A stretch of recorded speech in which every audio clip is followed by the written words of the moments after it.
नमस्कार दोस्तों, मैं कमलेश विश्नोई आपका स्वागत करता हूं राजस्थान सरकार और वेदांता के CSR इनिशिएटिव ई कक्षा में, जिसके टेक्निकल पार्टनर है मिशन ज्ञान। दोस्तों, हमने पिछली कक्षा के अंतर्गत 1942 के भारत छोड़ो आंदोलन का अध्ययन किया था और भारत छोड़ो आंदोलन के बाद में हमने देखा कि अंग्रेजों के द्वारा एक वेवेल योजना लागू की गई और शिमला जो है वो सम्मेलन वहां पर आयोजित हुआ था, जिसके अंतर्गत जो है वो मुस्लिम लीग को लॉर्ड वेवेल के द्वारा वीटो पावर जो है वो प्रदान कर दी गई थी। उसके बाद के अंतर्गत हमने 1946 के अंदर आयोजित होने वाले कैबिनेट मिशन के बारे में पढ़ा और कैबिनेट मिशन के द्वारा आयोजित होने वाली संविधान सभा के बारे में हमने जानकारी प्राप्त की कि किस प्रकार से संविधान सभा जो है वो कार्य करेगी। और संविधान सभा का जो है वो चुनाव हो जाने के बाद में हमने अंतरिम सरकार की बात की कि भारत के अंतर्गत क्या निर्माण होने वाली थी। एक अंतरिम सरकार का निर्माण होने वाला था और अंतरिम सरकार के निर्माण से पहले ही जो पाकिस्तान के लिए मांग रख रही थी मुस्लिम लीग, उसने क्या किया था, उसने प्रत्यक्ष कार्यवाही दिवस का अंजाम कर दिया था। यानी कि प्रत्यक्ष कार्यवाही दिवस के बारे में हमने बात करी थी, 16 तारीख को उन्होंने मनाया था 1946 के अंदर। तब जाकर के हमने देखा कि जो है मुस्लिम लीग और कांग्रेस जो है वो साथ कार्य करने की स्थिति में नहीं आ रही थी। तो आज के इस भाग के अंतर्गत हमें अंतरिम सरकार किस प्रकार से जो स्थापित हो गई थी, उसके द्वारा जो कार्य किए जाने वाले हैं, उसके जो सदस्य बनने वाले हैं और किस प्रकार से मुस्लिम लीग जो है पुनः इस अंतरिम सरकार में शामिल होने का प्रयास करती है और फिर उसके बाद में जो है वो लॉर्ड एटले की घोषणा होती है और वो भारत की आज़ादी के संबंध में एक घोषणा करते हैं और फिर क्या हो जाता है, भारत आज़ादी को प्राप्त करता है। तो इस संपूर्ण घटनाक्रम के बारे में आज की इस क्लास के अंदर जो है हम चर्चा करने वाले हैं। तो सबसे पहले हमारा जो इस भाग का नाम हमने रखा है वो हो गया आपका भारत की स्वतंत्रता और उसका विभाजन जो होने वाला है वो। तो हम सबसे पहले यहाँ से शुरुआत कर रहे हैं। पिछली कक्षा के अंतर्गत हमने संविधान सभा की बात कर ली है और संविधान सभा के द्वारा क्या स्थापित की जा रही है, एक अंतरिम सरकार जो है वो स्थापित की जा रही है। 1946 के अंदर यहाँ पर तारीख है 2 सितंबर, संविधान सभा के द्वारा जो है वो अंतरिम सरकार की स्थापना हो रही है। 2 सितंबर 1946 को जो है वो ये अंतरिम सरकार बनती है, जिसके अंतर्गत कितने सदस्य रखे जाते हैं। प्रारंभ में जब मुस्लिम लीग जो है वो क्या कर चुकी है, जुलाई 1946 के अंदर वो अपना प्रस्ताव जो है, अपनी सहमति जो है वो कैबिनेट मिशन की प्रस्तावों से वापस ले चुकी है। तब जाकर के अंतरिम सरकार का जो गठन हुआ है उसमें टोटली कितने सदस्य रखे गए हैं, 12 सदस्य रखे गए हैं। ये 12 के 12 जो सदस्य हैं, इसमें अभी जो है वो कोई जो मुस्लिम लीग का सदस्य शामिल नहीं है। ये जो मुस्लिम लीग के सदस्य हैं वो आगे चल करके 1946 अक्टूबर के अंदर जो है वो शामिल होने वाले होंगे। तब तक हम देखते हैं कि उससे पहले जो अंतरिम सरकार बनी है उसके अंदर कौन कौन व्यक्ति था और उनके पास में क्या क्या उत्तरदायित्व जो है वो निर्धारित किए गए। तो ये जो अंतरिम सरकार बनी है ये किसके नेतृत्व के अंतर्गत बनी है, तो ये नेहरू के नेतृत्व में बनी है। अर्थात इस पूरी अंतरिम सरकार के अध्यक्ष की बात कर ले, उपाध्यक्ष की बात कर ले, अध्यक्ष के बारे में तो हम बात ये कह रहे हैं कि गवर्नर जनरल जो है वो अभी भी भारत का अध्यक्ष बना हुआ है। लेकिन इस अंतरिम सरकार के अंतर्गत हम बात करें तो जो प्रमुख पद है वो किसको दे दिया गया है, वो दे दिया गया है पंडित जवाहरलाल नेहरू को। फिर उसके बाद में बात आती है सरदार वल्लभ भाई पटेल की। तो सरदार वल्लभ भाई पटेल को गृह मंत्रालय दिया जाता है, सूचना एवं प्रसारण का जो मंत्रालय वो सरदार वल्लभ भाई पटेल को दे दिया जाता है। यानी कि गृह, सूचना और प्रसारण का जो विभाग है वो किसके पास में है, ये सरदार वल्लभ भाई पटेल के पास में। नेहरू के बारे में हमने बात करी है, इनके लिए कौन सा है, ये इस अंतरिम जो सरकार है इसके उपाध्यक्ष जो है वो नियुक्त किए जा रहे हैं। फिर हम बात करते हैं सरदार बलदेव सिंह। सरदार बलदेव सिंह को जो है यानी कि सिखों का प्रतिनिधित्व कर रहे हैं यहाँ पे, और इनको जो विभाग दिया जा रहा है कांग्रेस की तरफ से वो कौन सा भाग दिया जा रहा है, ये रक्षा विभाग के प्रमुख है सरदार बलदेव सिंह। बात करते हैं राजेंद्र प्रसाद की। राजेंद्र प्रसाद जो है यहाँ पे कौन से हैं, खाद्य व कृषि मंत्री है। कौन से हैं, खाद्य व कृषि मंत्री का जो मंत्रालय है वो डॉक्टर राजेंद्र प्रसाद को यहाँ पर दे दिया जाता है। बात करते हैं अरुणा आसफ अली के बारे में। तो अरुणा आसफ अली को जो है वो यहाँ पे कौन सा विभाग दिया जा रहा है, रेलवे विभाग दिया जा रहा है। उसके बाद में आते हैं राजगोपालाचारी, उनको जो है वो कौन सा विभाग दिया जा रहा है, शिक्षा विभाग जो है वो प्रदान किया जा रहा है। इसके अलावा भी 6 व्यक्ति और हैं जिनके हम नाम देखते हैं। जैसे कि हमने बात करी अरुणा आसफ अली के बारे में, तो इनको कौन सा विभाग दिया, रेलवे विभाग दिया। फिर बात करी हमने राजगोपालाचारी के बारे में, तो इनको कौन सा विभाग मिला है, शिक्षा विभाग जो है वो प्राप्त हुआ है। इसके अलावा हमने देखा जॉन मथाई है, जगजीवन राम है, CS भाभा है, शरत चंद्र बोस, सैयद अली जहीर और सपात अहमद खान, ये जो व्यक्ति है ये भी इन 12 सदस्यों के अंतर्गत नियुक्त किए जाते हैं। लेकिन जब हम बात कर रहे हैं कि यहाँ पे 5 सदस्य जो है वो मुस्लिम लीग के भी जो है यहाँ पे शामिल हो जाते हैं इस अंतरिम सरकार के अंतर्गत, यानी कि अक्टूबर 1946 को मुस्लिम लीग जो है वो पुनः इसमें शामिल होना चाहती है। तब जाकर के हम देखते हैं कि ये जो 3 व्यक्ति है जो पहले से इसके अंदर है, किसके अंदर, अंतरिम सरकार के अंदर, शरत चंद्र बोस, सैयद अली जहीर और सपात अहमद खान, इन तीनों व्यक्तियों को जो है वो यहाँ से बाहर निकाल दिया जाता है और उनके स्थान पर जो है वो किसको लिया जाता है, इन 5 मुस्लिम लीग के सदस्यों को यहाँ पर शामिल कर लिया जाता है, जिसके अंतर्गत हम एक नाम पढ़ते हैं लियाकत अली खान का। और लियाकत अली खान को यहाँ पे वित्त का विभाग जो है वो प्रदान किया जाता है, वित्त मंत्री जो है वो अंतरिम सरकार के अंदर बनाया जाता है। किसको बनाया जाता है, लियाकत अली खान को बनाया जाता है। तो ये तो हो गई आपकी अंतरिम सरकार। लेकिन यहाँ पर जो महत्वपूर्ण मुद्दा है वो ये है कि मुस्लिम लीग जो है पहले तो कैबिनेट मिशन के प्रस्तावों से अपना क्या कर रही है, अपना समर्थन वापस ले रही है और प्रत्यक्ष कार्यवाही दिवस मना रही है। लेकिन अब यहाँ पर क्या किया जा रहा है, अब यहाँ पर जो है वो ये पुनः इस अंतरिम सरकार में शामिल हो रहे हैं। तो इसके पीछे इनका क्या उद्देश्य रहा है, अर्थात ये मुस्लिम लीग जो है वो यहाँ पर क्यों शामिल हो रही है। तो देखिए यहाँ पर हम बात करें तो यहाँ पर जो लोग भेजे गए हैं, अर्थात यहाँ पर भाग लेने के लिए इस अंतरिम सरकार के अंदर, वो मुस्लिम लीग के प्रथम पंक्ति का नेतृत्व नहीं है। जिन लोगों को अंतरिम सरकार के अंतर्गत भेजा जा रहा है वो मुस्लिम लीग के द्वितीय पंक्ति के नेतृत्व में है। कौन सा पंक्ति का नेतृत्व है, सेकंड लाइन का है, यानी कि शीर्ष नेतृत्व जो है वो यहाँ पर नहीं आ रहा है। मोहम्मद अली जिन्ना जो है वो इस अंतरिम सरकार में शामिल नहीं हो रहे हैं और उनको यहाँ पर ये कह करके भेजा गया है कि आपको क्या करना है, मुस्लिम लीग को सरकार में शामिल होना है, यानी कि अंतरिम सरकार में क्या करना है, सरकार में आपको शामिल तो होना है। लेकिन सरकार में शामिल होने का उद्देश्य क्या है, तो सरकार में शामिल होने का उद्देश्य है सरकार के काम में, अंतरिम सरकार के काम में क्या करना है, बाधा पहुंचाना, अंतरिम सरकार के काम में बाधा पहुंचाना। आई बात समझ के अंदर, यानी कि ये क्या कर रहे हैं, यहाँ पहुंच करके और इस सरकार का कार्य क्या करना चाहते हैं, बाधित करना चाहते हैं, अंतरिम सरकार के कार्य को रोकना चाहते हैं। जिसमें हम देखते हैं कि लियाकत अली खान जो है इनको क्या बनाया गया था, वित्त मंत्री बनाया गया था और इन्होंने उद्योग क्षेत्र के ऊपर जो है वो इतने कर लगाए थे प्रकार के, मतलब बिल्कुल नाजायज प्रकार के जो है वो लियाकत अली खान के द्वारा यहाँ पर वित्त मंत्रालय के अंतर्गत कार्य किए गए थे। इससे यहाँ पर जाकर के ये स्पष्ट हो गया था जो बात हमने पहले करी थी कि कांग्रेस और मुस्लिम लीग जो है वो मिलकर के और शासन कभी भी नहीं चला सकती, इस प्रकार का शासन जो है वो कभी भी चल नहीं सकता था। यहाँ से सभी को ये स्पष्ट हो गया था कि भाई इस प्रकार से जो है वो भारत को आगे चलाया नहीं जा सकता है। तो ये कार्य काम हमारे सामने चल रहा है अंतरिम सरकार का। इसी समय यहाँ पर हमारे लिए हम देखते हैं कि अंतरिम सरकार के द्वारा संविधान का निर्माण करने के लिए प्रथम बैठक आयोजित की जाती है। तो संविधान सभा की पहली बैठक, और संविधान सभा की पहली बैठक होती है आपकी 9 दिसंबर 1946 की, और 9 दिसंबर 1946 की बैठक का जो है वो करते हैं यहाँ पे सच्चिदानंद सिन्हा जो है वो अध्यक्षता करते हैं। कौन करते हैं, सच्चिदानंद सिन्हा। सच्चिदानंद सिन्हा जो है वो इस बैठक की क्या करते हैं, अध्यक्षता करते हैं। ठीक है, इसका मतलब ये हुआ कि संविधान सभा के पहले अस्थायी जो अध्यक्ष है वो कौन रहे हैं, अस्थायी अध्यक्ष जो है वो रहे हैं आपके सच्चिदानंद सिन्हा, ये प्रथम है। ठीक बात है। इनको अध्यक्ष क्यों बनाया गया था, तो इनको बनाया गया था वरिष्ठता के आधार पे। किसके आधार पे, वरिष्ठता के आधार पर जो है वो इनको अध्यक्ष बनाया गया था। ठीक बात है, वरिष्ठता के आधार पे सच्चिदानंद सिन्हा को 9 दिसंबर 1946 को अध्यक्ष बनाया गया था। उसके बाद में दिनांक आती है 11 दिसंबर 1946 को, और 11 दिसंबर यानी कि 9 दिसंबर के 2 दिन बाद यहाँ पर जो है वो स्थायी अध्यक्ष के रूप में चुन लिया गया है डॉक्टर राजेंद्र प्रसाद को।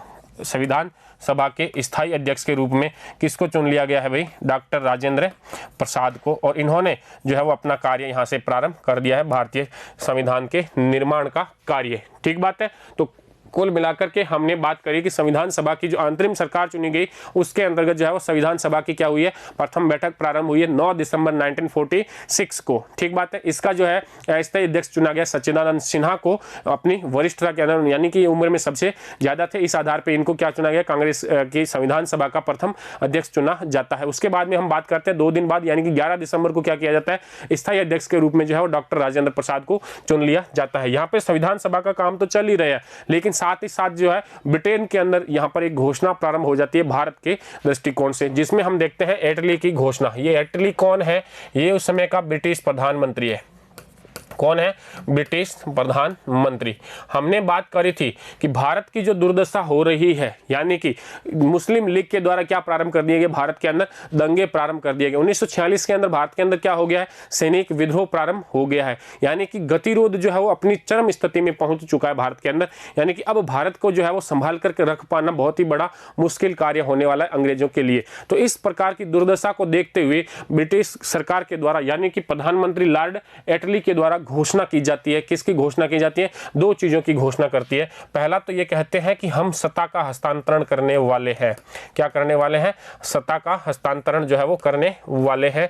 कब तक करेंगे, तो इन्होंने कहा कि भाई हम जून 1948 तक, जून 1948 का जो समय दिया है इन्होंने, जून 1948 तक हम क्या करेंगे, सत्ता जो है वो भारतीयों को सौंप देंगे। अब बताइए सत्ता भारतीयों के अंदर किसको सौंपेंगे, तो इन्होंने कहा कि हम भारतीयों को अंदर केंद्रीय सत्ता को या फिर कुछ क्षेत्रों के अंदर प्रांतों को जो है ये सत्ता हम सौंपने वाले हैं। सत्ता जो है हस्तांतरण का मामला जो है ये किसको देने वाले हो, तो यहाँ एक तो ये बात कर रहे हैं केंद्र को देंगे और कुछ क्षेत्रों के अंदर हम किसको देंगे, प्रांतों को भी सत्ता सौंप सकते हैं। यानी कि भारत विभाजन की भी घोषणा जो है वो इस एटली की घोषणा के अंतर्गत साथ साथ ही हो गई है। और लॉर्ड एटली कहता है कि इस सत्ता का हस्तांतरण का कार्य करने के लिए एक नए वायसराय को भेजा जा रहा है और नए वायसराय के रूप में यहाँ पे भेजा गया है माउंट बैटन को। किसको भेजा गया है, माउंट बैटन को। ये सत्ता हस्तांतरण का कार्य करने के लिए जो है वो भारत गवर्नर बना करके भेजा जा रहा है, गवर्नर जनरल बना के भेजा जा रहा है ब्रिटिश प्रधानमंत्री एटली के द्वारा।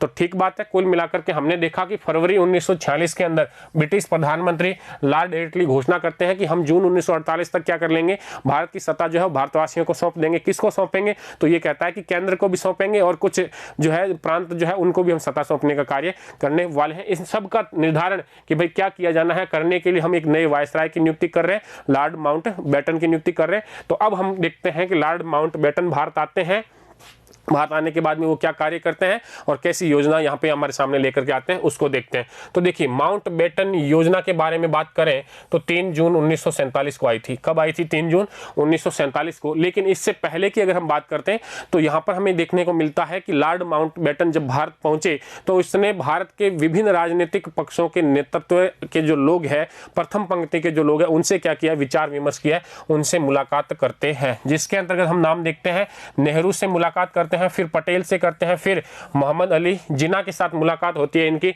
फिर महात्मा गांधी और अब्दुल कलाम आजाद जो है, अबुल कलाम आजाद मौलाना, इनके साथ में इनकी मीटिंग आयोजित होती है। और इन सबसे मीटिंग करने के बाद में, इन सबसे जो है मुलाकात हो गई, तो इसके बाद में इन्होंने एक निष्कर्ष पे पहुंचे हैं। ये किस पे पहुंचे हैं, एक निष्कर्ष पर पहुंचे हैं। और ये निष्कर्ष ये रहा है कि हमें क्या करना पड़ेगा, ये भारत का विभाजन करना पड़ेगा। क्या होना, भारत का विभाजन होना और पाकिस्तान का निर्माण होना, दोनों ही जो है वो अटल सत्य बन चुके हैं।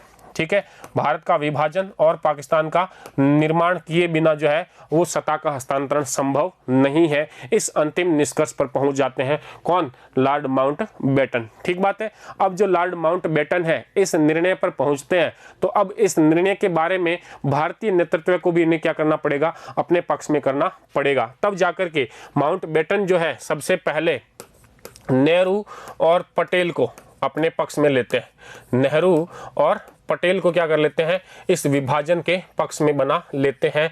और इसके अलावा हम बात करें तो जिन्ना तो ऑलरेडी यानी कि मुस्लिम लीग के तो जो है वो ऑलरेडी पक्ष में ही है। लेकिन यहाँ पर विरोध, अगर जो इस घोषणा का, इस कार्य का, इस निष्कर्ष का जो अगर विरोध कर रहे हैं, तो विरोध करने वाले कौन से व्यक्ति हैं, विरोध तो यहाँ पर करते हैं मौलाना आजाद, और इसके अलावा कौन कर रहे हैं, महात्मा गांधी, और एक सीमांत गांधी के नाम से प्रसिद्ध व्यक्ति है खान अब्दुल गफ्फार खान, वो भी क्या कर रहे हैं, इस समझौते का, इस निष्कर्ष का विरोध कर रहे हैं। गांधी जी ने तो यहाँ तक कह दिया है कि मैं जो है वो भारत का विभाजन अपने जीते जी होने नहीं दूंगा। यदि भारत का विभाजन किया जाता है तो वो मेरी लाश के ऊपर से चल करके आपको करना पड़ेगा। मैं विभाजन को स्वीकार नहीं कर सकता और जहां तक मेरा बस चलेगा मैं कांग्रेस को भी ये विभाजन स्वीकार करने नहीं दूंगा। ये घोषणा की जाती है किसके द्वारा, महात्मा गांधी के द्वारा ये घोषणा की जाती है। लेकिन कुछ समय पश्चात जब भारत का उस समय का तत्कालीन राजनीतिक जो गतिरोध सामने आता है, जो दंगाइयों के उपद्रव जो सामने आते हैं, तो फिर अंत में जाकर के महात्मा गांधी को भी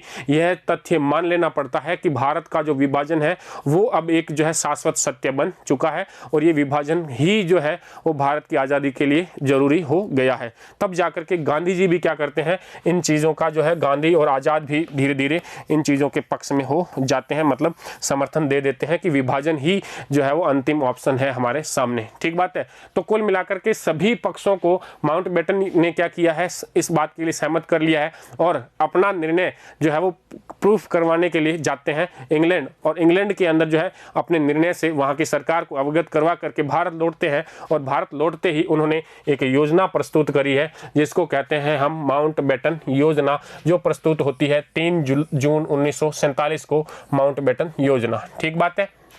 माउंटबेटन ने वापस आकर के और जो निष्कर्ष निकाले थे उन निष्कर्षों के आधार पे योजना प्रस्तुत कर दी 3 जून 1947 को, जिसके अंतर्गत हम बात करते हैं कि भारत को 2 भागों के अंदर बांटना। कितने भागों में बांटना, 2 भागों में बांट देना, भारत और पाकिस्तान के रूप में भारत का विभाजन, यहाँ पे पहली बात होगी। नेक्स्ट देखते हैं, विभाजन से पहले पंजाब व बंगाल का क्या करना है, सीमांकन करना है।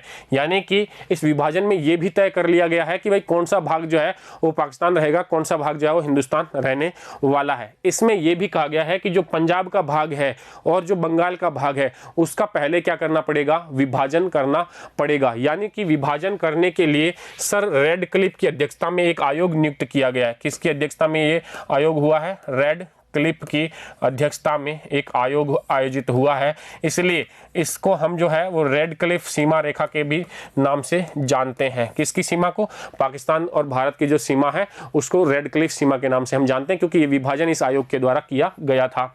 ठीक है, विभाजन का मतलब सीमांकन हो गया। फिर नेक्स्ट बात आती है उत्तर पश्चिमी सीमा प्रांत सिलहट में क्या होना है, जनमत संग्रह होना है। यानी कि उत्तर पश्चिमी जो प्रांत है और जो सिलहट का प्रांत है ये किस में मिलाया जाएगा, पाकिस्तान में मिलाया जाएगा या भारत में मिलाया जाएगा, ये यहाँ की जनता तय करेगी। जनमत संग्रह होगा और उसके बाद में इनका निर्णय किया जाएगा। नेक्स्ट बात सिंध की आती है, तो सिंध के अंदर विधानसभा जो है उसमें क्या करेंगे, जो विधानसभा के सदस्य है वो वोट करेंगे और उस वोटों के आधार पर सिंध का जो है वो फैसला किया जाएगा कि वो सिंध जो है क्षेत्र किस में रहने वाला है। और फिर हम देखते हैं देशी रियासतों को सब विवेक का अधिकार, यानी कि जितनी भी देशी रियासतें हैं उनको जो अधिकार, यानी कि ये जो सारी बातें हमने करी है, ये सारी बातें जो हमने करी है ये ब्रिटिश क्षेत्र के बारे में है। किसके बारे में है, ब्रिटिश अधिकृत जो क्षेत्र है उसके बारे में। और अंतिम जो बात हम देख रहे हैं, ये बात हम देख रहे हैं देशी रियासतों के बारे में। और देशी रियासतों को ये क्या कह रहे हैं कि आपको अपने विवेक के आधार पर छोड़ दिया जाता है। आप चाहें तो किसी एक संघ में शामिल हो, चाहें तो आप अपना स्वतंत्र अस्तित्व भी बरकरार रख पाएंगे। तो इस प्रकार की जो ये योजना है ये माउंटबेटन की योजना होती है और इस योजना को जो है वो कांग्रेस ने और मुस्लिम लीग ने क्या कर लिया है, स्वीकार कर लिया है। यहाँ पर हमें देखने को मिलता है कि जो कई सारे जो है वो यहाँ पर इसका विरोध भी कई लोगों के द्वारा किया जाता है, जिसमें हम नाम देखते हैं इसका विरोध करने वाले में, यानी कि इसके माउंटबेटन योजना का विरोध करने वाले व्यक्ति। तो इन विरोध करने वाले व्यक्तियों में हमें नाम मिलता है, पंजाब कांग्रेस के अध्यक्ष है सैफुद्दीन किचलू। कौन है, सैफुद्दीन किचलू, जिसका नाम हमने जलियांवाला बाग के अंतर्गत पढ़ा है। तो सैफुद्दीन किचलू क्या करते हैं, यहाँ पे इस निर्णय का विरोध करते हैं। इसके अलावा सिंध कांग्रेस के जो नेतृत्व करता है मिडवानी, क्या नाम है, मिडवानी, ये भी क्या करते हैं, यहाँ पर इसका विरोध करते हैं। इसके अलावा देखिए पुरुषोत्तम दास टंडन, कौन से व्यक्ति हैं, पुरुषोत्तम दास टंडन, ये भी क्या करते हैं, इसका विरोध करते हैं। इसके अलावा मौलाना हफीजुर रहमान, कौन से व्यक्ति हैं, हफीजुर रहमान, ये भी क्या करते हैं, इसका विरोध करते हैं। इसके अलावा सीमांत गांधी आपके ये हो गए खान अब्दुल गफ्फार खान, खान अब्दुल गफ्फार खान, खान अब्दुल गफ्फार खान, इन्होंने तो कहा था कि भाई हमने जो है कांग्रेस के ऊपर विश्वास किया और अब कांग्रेस जो है वो इन खुदाई खिदमतगारियों को, यानी कि इनके द्वारा जो संगठन स्थापित हुआ उसके अनुयायी, उनको जो है ये भेड़ियों के सामने डाल देती हैं। तो ये हमारे साथ में सबसे बड़ा धोखा कांग्रेस के द्वारा किया जाएगा। ठीक है, खान अब्दुल खान गफ्फार खान भी यहाँ पे क्या करता है, विरोध करते हैं इस माउंटबेटन योजना का। इसके अलावा देखिए हिंदू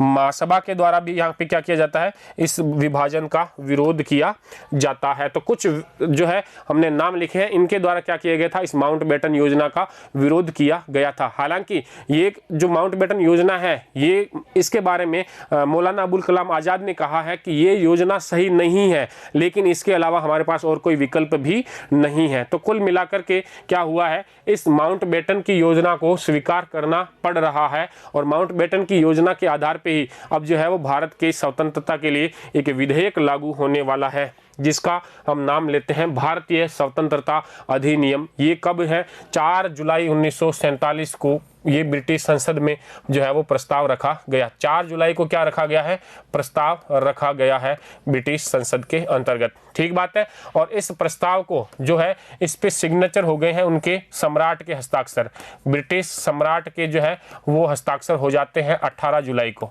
कब हो जाते हैं, 18 जुलाई को। 4 जुलाई को प्रस्ताव रखा जाता है ब्रिटिश संसद के अंदर और 18 जुलाई को जो है वो इस पे सम्राट के हस्ताक्षर होते हैं। सम्राट के हस्ताक्षर होने का मतलब हुआ कि ये प्रस्ताव क्या हो गया, पारित हो गया है। यानी कि प्रस्ताव पारित हुआ टोटली मिलाकर के 18 जुलाई 1947 को, और प्रस्ताव के पारित होने के आधार पे भारत को स्वतंत्र घोषित किया गया 15 अगस्त 1947 को, और भारत 2 भागों में बंट गया, हिंदुस्तान और पाकिस्तान 2 भागों में क्या हो गया, भारत का विभाजन हो जाता है। कौन से विधेयक के द्वारा, भारतीय स्वतंत्रता विधेयक 1947। ठीक है, इसके द्वारा भारत और पाकिस्तान 2 नए राष्ट्र बन जाते हैं। बात करते हैं भारत के बारे में, तो भारत के पहले प्रधानमंत्री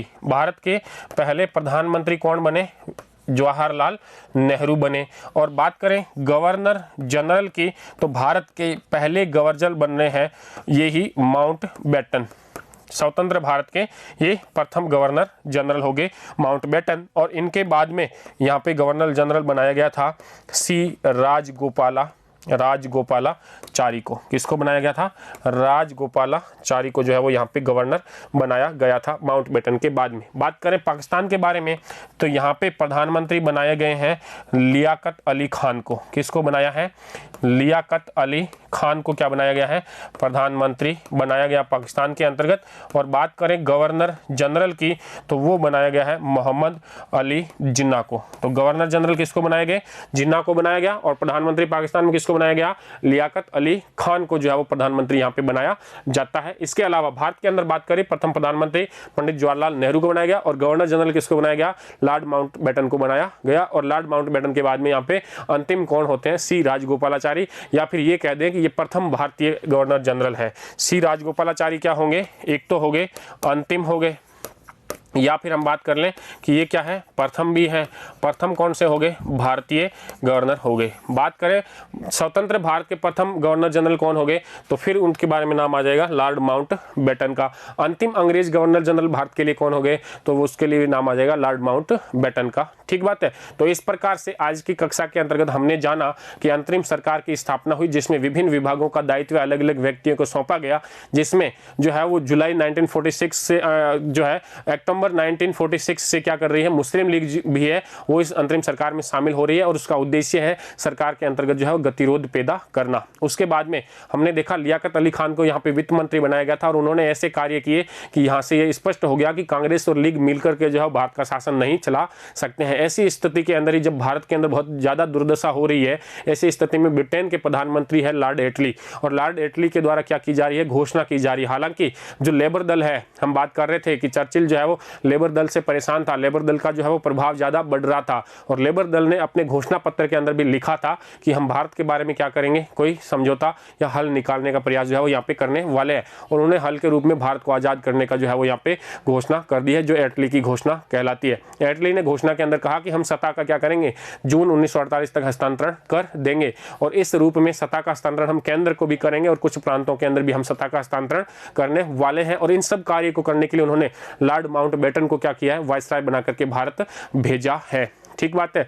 यहाँ पर वायसराय जो है लॉर्ड माउंटबेटन ये भारत पहुंचते हैं, भारत के विभिन्न राजनीतिक पक्षों से मुलाकात करते हैं और मुलाकात के बाद में उन्होंने अंतिम निष्कर्ष पर पहुंचते हैं कि भारत का विभाजन अवश्यंभावी है और क्या करना पड़ेगा, पाकिस्तान का निर्माण करना ही पड़ेगा। इस तथ्य से धीरे धीरे जो है वो सभी पक्षों को वो क्या कर लेते हैं, सहमत करते हैं और अंत में महात्मा गांधी, आजाद जैसे नेतृत्वकारी लोगों को भी क्या करना पड़ता है, इस बात को मानना पड़ता है और फिर ये क्या करते हैं, अपने इस निष्कर्ष से ब्रिटिश संसद को अवगत करवाते हैं और फिर ब्रिटिश संसद के अंदर भारतीय स्वतंत्रता विधेयक 1947 जो है वो 4 जुलाई को ब्रिटिश संसद के अंदर रखा जाता है और फिर 18 जुलाई को इस पे ब्रिटिश जो सम्राट है उनका सिग्नेचर हो जाता है, यानी कि वो प्रस्ताव पारित मान लिया जाता है और भारत को आज़ाद कर दिया जाता है। समय से पूर्व ही जून 1948 के अंदर जो है वो सत्ता हस्तांतरण की बात थी, लेकिन भारतीय जो है वो स्थिति इतनी ज़्यादा बिगड़ चुकी थी कि अब अंग्रेजों को यहाँ पर रुकना, यानी कि कुछ देर और रुकेंगे तो यहाँ से बेइज्जती से जो है वो बाहर निकलना होगा, इसलिए सम्मानपूर्वक भारत छोड़ करके जाने के लिए उन्होंने उससे पहले ही क्या कर दिया, भारत को आज़ाद कर दिया, यानी कि 15 अगस्त 1947 को क्या हुआ है, आज़ाद हो गए। 14 अगस्त की आधी रात के अंदर जो है यहाँ पर आयोजित की गई है संविधान सभा की बैठक और उसके अंतर्गत भी नेहरू ने संबोधित किया और 15 अगस्त के सवेरे ही नेहरू ने संबोधित किया है और एक जो है उन्होंने अपना भाषण जो है वो पूरे देशवासियों के लिए यहाँ पर एक प्रेरणा के रूप में जो है वो दिया था। तो कुल मिलाकर के हमने देखा 15 अगस्त 1947 को हिंदुस्तान और पाकिस्तान नामक 2 नए राष्ट्र बन गए, जिसके अंतर्गत भारत के प्रथम प्रधानमंत्री पंडित जवाहरलाल नेहरू बने और पाकिस्तान के प्रथम प्रधानमंत्री जो है वो लियाकत अली खान बने। भारत के गवर्नर जनरल के रूप में लॉर्ड माउंटबेटन ने कार्य किया और वहाँ पर पाकिस्तान के अंदर जो है गवर्नर जनरल के रूप में मोहम्मद अली जिला के द्वारा कार्य किया गया था। अब आने वाली कक्षा, अंतिम कक्षा हमारे लिए इस पाठ की बची है और उस कक्षा के अंतर्गत, उस विषय के अंतर्गत हम अध्ययन करेंगे कि क्या कारण रहे हैं कि भारत का विभाजन हो गया, विभाजन कैसे हुआ वो हमने पढ़ लिया है, कुछ कारणों के बारे में बात करेंगे, कुछ वो कारण भी हम देखने वाले हैं जिसके अंतर्गत हमें ये देखना है कि अंग्रेज भारत को छोड़ करके गए क्यों, और उसके बाद में हम देखेंगे कि भारत का जो एकीकरण है, जो भारत 562 रियासतों के अंदर बंटा हुआ था, उसका एकीकरण किस व्यक्ति ने किया है और किस तरीके से किया है, उसके साथ में भी हमारा पाठ क्या हो जाएगा, पूरा समाप्त हो जाएगा। तब तक के लिए धन्यवाद।